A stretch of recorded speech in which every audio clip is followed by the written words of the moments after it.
ایک تو انہوں نے کہا ہے کہ اسٹیبلشمنٹ کو یہ میسج دو کہ عمران خان کو لگام دیں، اس کو کہیں سال ایک چپ کر کے بیٹھے، بالکل اس کو کون چپ کرائے گا؟ ٹھیک، کیونکہ عمران خان تو خود کہہ چکے ہیں اس کو کون چپ کرائے گا؟ اس کو چپ کرانے کے لیے جو کہتا ہے مجھے تو اوپر بھیجنے کو پلاننگ بن رہی ہے چپ کرانے کے لیے۔ دوسرا اس نے کہا کہ زرداری صاحب کو کہہ دو کہ ہم جا رہے ہیں الیکشن۔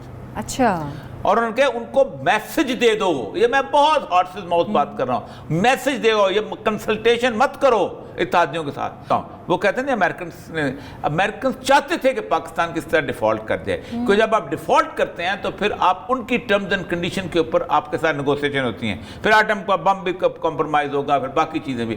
تو اس وقت معاملہ یہ ہے کہ پاکستان کو ڈیفالٹ سے بچانا ہے، وہ کیسے بچایا جائے، یہ بہت بڑا سوال ہے۔ پرویز الہی صاحب نے بھی الیکشن کے حوالے سے بات کی ہے، فواد چودھری صاحب نے بھی کی ہے، اور یہ سب پہلے وہ سن لیتے ہیں، پھر میں آپ سے اس حوالے سے بات کروں گی۔ جی، بنیا پاکستان میں اس وقت ممکن ہی نہیں۔ پاکستان میں فوری نئے انتخابات کی ضرورت ہے۔ اگلے کہا جا رہا ہے 72 گھنٹے اہم ہیں، میں یہ کہتا ہوں 72 گھنٹے بہت زیادہ ہیں پاکستان کی معیشت کے لیے۔ آپ 48 گھنٹوں میں اس حکومت کو گھر جانا چاہیے اور نئے انتخابات کا اعلان ہونا چاہیے، اور یہ کوئی ہمیں ٹیکنوکریٹ گورنمنٹ وغیرہ نہیں چاہیے، نہ ہمیں 90 دن سے ایک دن بھی آگے کی حکومت ہمیں منظور نہیں۔ 90 دن کے اندر الیکشنز ہونا پاکستان میں از حد ضروری ہے۔ صوبائی حکومتیں ہیں وہ اپنی ٹرنیور پوری کریں، کہ ابھی ٹرنیور رہتی ہے، اس میں تو کوئی حرج والی بات نہیں ہے کہ آپ وفاقی سطح پہ الیکشن کرا دیں اور صوبوں کے بعد۔ اچھا، سب سے پہلے تو فواد چودھری صاحب کے بیان کے حوالے سے اور یہ صاحب آپ سے میں پوچھنا چاہوں گی، وہ کہہ رہے ہیں کہ 72 گھنٹے نہیں 48 گھنٹے میں یہ حکومت جاتے دیکھ رہے ہیں، آپ کے خیال میں کتنے گھنٹے ہیں؟ کل رات جو اسلام آباد تھا افواہوں کی زد میں رہا، اور چاروں طرف سے یہ ہو رہی تھی کہ ابھی حکومت گئی، ابھی حکومت گئی، اسمبلیاں ڈیزالو ہو رہی ہیں، اور اس کے ساتھ ساتھ مختلف قسم کے 2-3 لوگوں کے نام بھی آتے رہے کہ جن کے بارے میں کہ وہ وزیر اعظم ہو جائیں گے۔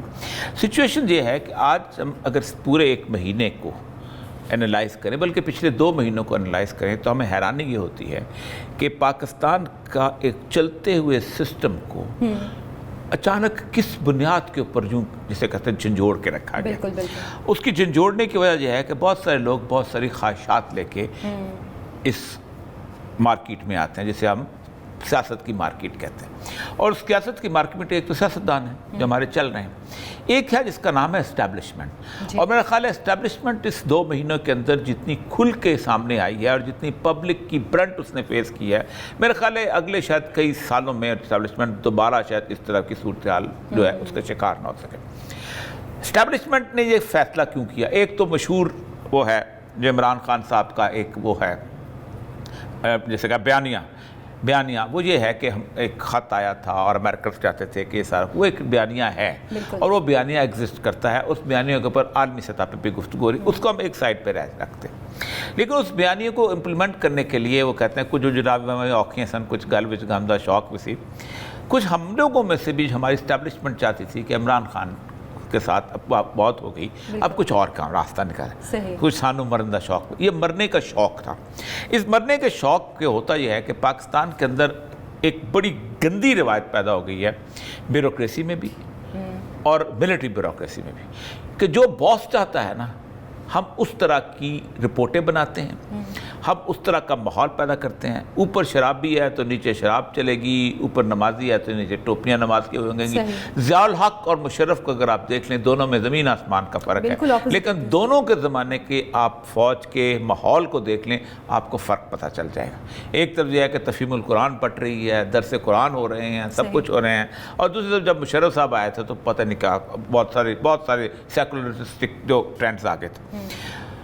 چونکہ اندازہ ہو گیا تھا کہ مرغ بادنما کہاں گھوم گیا ہے، تو گزشتہ 2-2.5 مہینے اس وقت سے پہلے رپورٹیں پیش کی گئی، اور کچھ رپورٹوں میں ظاہر بات ہے ٹھیک بھی تھا معاملہ، کہ عمران خان اگر آج چھوڑ کے چلا گیا تو یہ بہت ان پاپولر آدمی ہے، یہ پبلک میں نہیں جا سکے گا، جلسے خراب ہو جائیں گے۔ لوگوں نے اس پہ بڑی توقعات وابستہ کی تھی، دیکھیں بڑے بڑے لوگ جو تھے، بڑے بڑے اینکر جو تھے، وہ بھی عمران خان کو چھوڑ کے چلے گئے، اب اس کو ڈیفینڈ نہیں کر پائے، چھوڑ کے چلے گئے۔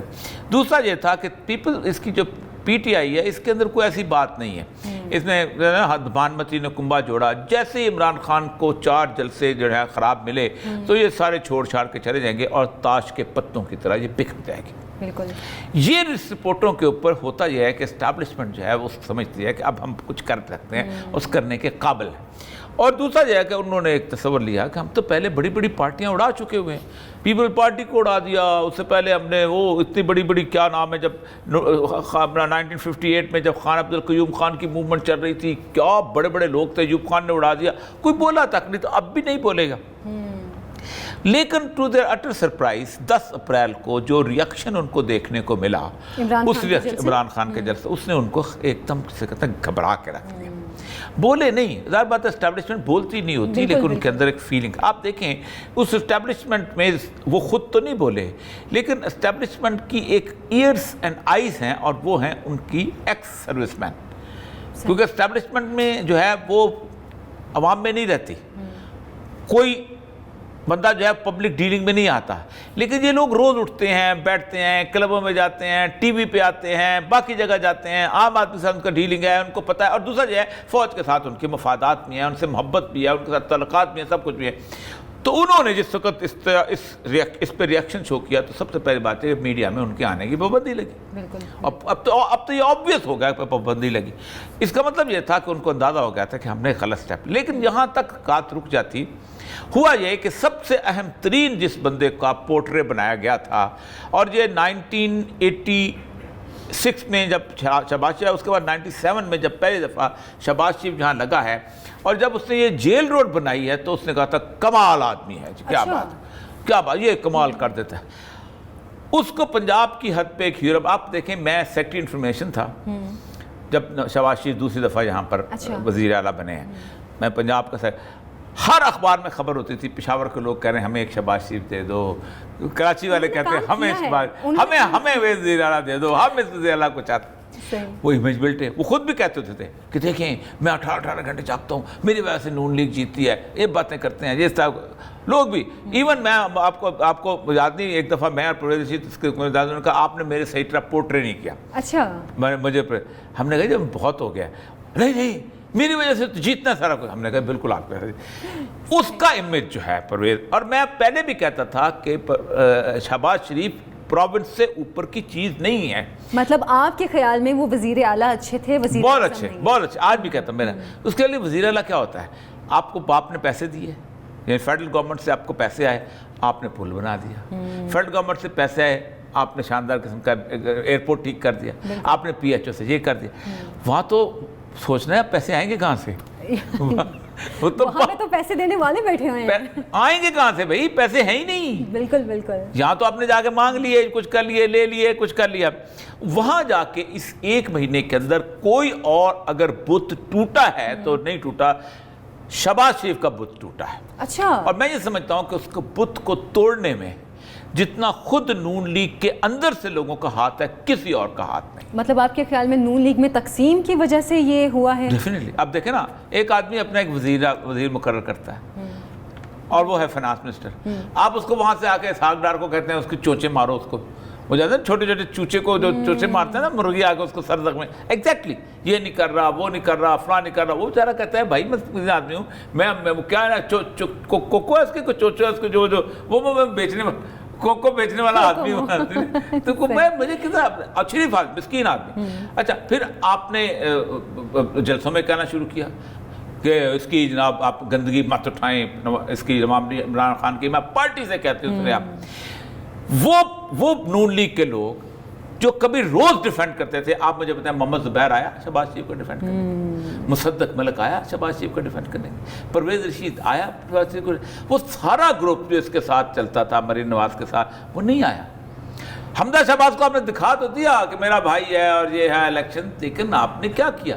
آج بھی آپ جب کہتے ہیں کھڑے ہو کے کہ ہم نواز شریف یہ کرنا چاہتا ہے, او بھائی وزیر اعظم تمہارا شہباز شریف ہے, بالکل ٹھیک. مطلب تفریق آپ خود ایک ظاہر کر رہے ہیں. اچھا, تو اس صورتحال کے اندر نواز شریف نے بلا لیا.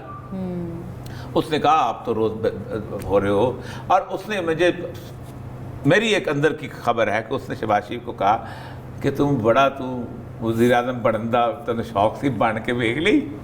That was the sentence which has been occurred.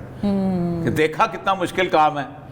ٹھیک, اب وہ سمجھتے ہیں کہ اگر مزید یہ معاملہ رہا تو یہ مکمل طور پہ یہ معاملہ جو ہے ہمارے ہاتھ سے نکل جائے گا. 2-3 مہینے بھی رہے تو مسئلہ ایک تو انہوں نے حکومت اگر مزید رہی اس طرح, ہاں تو ایک انہوں نے یہ کہا ہے کہ یہ نہیں ہو سکتا کہ ہم 3 مہینے کے بعد الیکشن میں جائیں ہار جائیں. صحیح. ایک تو انہوں نے کہا ہے کہ اسٹیبلشمنٹ کو یہ میسج دو کہ عمران خان کو لگام دیں, اس کو کہیں سال ایک چپ کر کے بیٹھے. بالکل وہ اس کو کون چپ کرائے گا؟ ٹھیک, کیونکہ عمران خان تو خود کہہ چکے ہیں اس کو کون چپ کرائے گا؟ اس کو چپ کرانے کے لیے جو کہتا ہے مجھے تو اوپر بھیجنے کو پلاننگ بن رہی ہے چپ کرانے کے لیے. دوسرا اس نے کہا کہ زرداری صاحب کو کہہ دو کہ ہم جا رہے ہیں الیکشن. اچھا, اور انہوں نے کہا ان کو میسج دے دو, یہ میں بہت ہارٹ سے موت بات کر رہا ہوں, میسج دے دو, یہ کنسلٹیشن مت کرو اتحادیوں کے ساتھ. یہی وجہ ہے کہ آج MKM نے کہا کہ سیاست نہیں ہے وہ. اب ایسی صورتحال میں آپ مجھے یہ بتائیے کہ جتنے دن گزریں گے اتنے دن 2 لوگوں کے لیے خرابی کے ہیں, ایک نون لیگ کے صحیح, اور دوسرا اسٹیبلشمنٹ کھل کے سامنے آنا شروع ہو جائے گی. پاکستان میں اگر آج چین اور سعودی عرب اپنے پاکڈ پیسے نکال لے تو ہمارے پاس اکاؤنٹ میں صرف $3 ارب رہ جاتے ہیں. اچھا, اور یہ جو ہمیں $12 ارب چاہیے قسط ادا کرنے کے لیے. تو جو اپوزیشن, آپ کیا ہوں گے؟ ڈیفالٹ. مطلب جو اس وقت تحریک انصاف بار بار باتیں کر رہی ہے کہ سری لنکا والی سچویشن کی, اس کی ایک وجہ میں آخری بات بتاؤں, وہ کہتے ہیں امریکنز چاہتے تھے کہ پاکستان کس طرح ڈیفالٹ کر جائے, کیونکہ جب آپ ڈیفالٹ کرتے ہیں تو پھر آپ ان کی ٹرمز اینڈ کنڈیشن کے اوپر آپ کے ساتھ نیگوسیشن ہوتی ہیں, پھر ایٹم کا بم بھی کمپرومائز ہوگا, پھر باقی چیزیں بھی. تو اس وقت معاملہ یہ ہے کہ پاکستان کو ڈیفالٹ سے بچانا ہے, وہ کیسے بچایا جائے, یہ بہت بڑا سوال ہے. آگے ہم سی پیک کے ساتھ بالکل اس حوالے سے بھی ہم بات کریں گے. ایک چھوٹی سی بریک سے واپس آئیں گے, ہمارے ساتھ رہیے.